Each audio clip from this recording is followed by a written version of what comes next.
Have you been clamoring for front row access to all news from your favorite president? Because I haven't. But that is exactly how Donald J. Trump is promoting his new official White House app.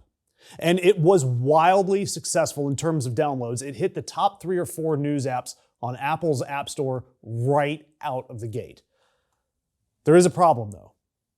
It is a total cybersecurity nightmare, with experts and researchers finding a multitude of problems, including 2 major ones. And a hat tip to notice here, it's notus.org for some excellent reporting on this.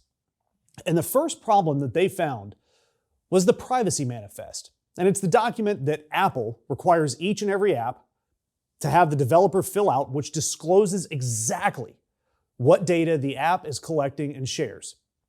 And at launch, that manifest was left completely blank. Blank at launch. The White House official app told Apple, we're not collecting any data whatsoever. It was later updated to say that it only uses basic data for marketing or analytics, but it still claims that it does not link any data to your identity. Yet researchers that were analyzing this actual network activity found that it regularly transmits your IP address, your time zone, your device information, and other identifying data to multiple commercial third-party services. So the gap between what the app claims to collect and what it actually collects, per one researcher, is a clear breach of user trust. I'm sure we're all going to sleep great at night knowing that the White House isn't spying on us. Isn't. And researchers found another major issue with this app. There's an embedded software component in the app that comes from a company called Elsite.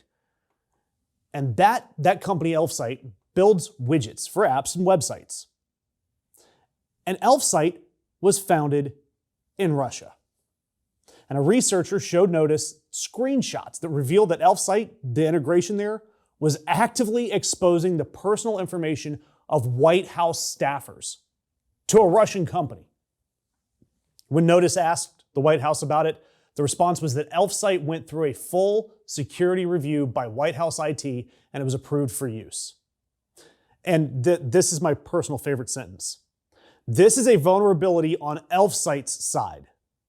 Elsite didn't respond for a comment. So their automated AI system replied saying that the app owner is responsible for a third-party code. The White House is blaming Elsite. Elsite's robot is blaming the White House. And your data and the White House's staff data is caught somewhere in the middle. But hey, at least you're going to get your front row access to your favorite president. And now I need you to think about how rich this part actually is.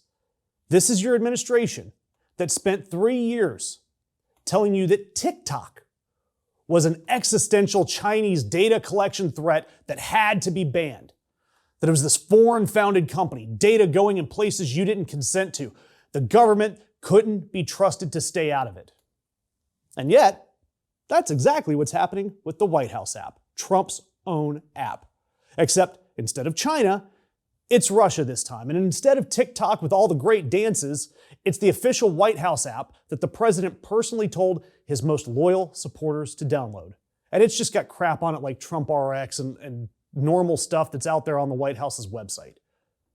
Also, Trump, just so we're clear, has had a very warm and very documented relationship with Russia since 2015 or before. He sided with Putin when his own intelligence agencies in Helsinki, standing next to him at a podium saying he saw no reason to believe that Russia interfered in our elections.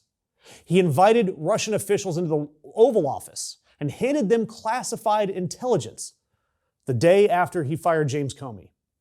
His first national security advisor was a literal Russian asset.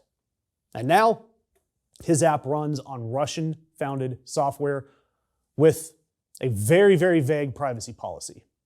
And of course, we're striking oil deals with Russia in the Iranian conflict, and we're not necessarily being a great ally to Ukraine as Russia invaded them.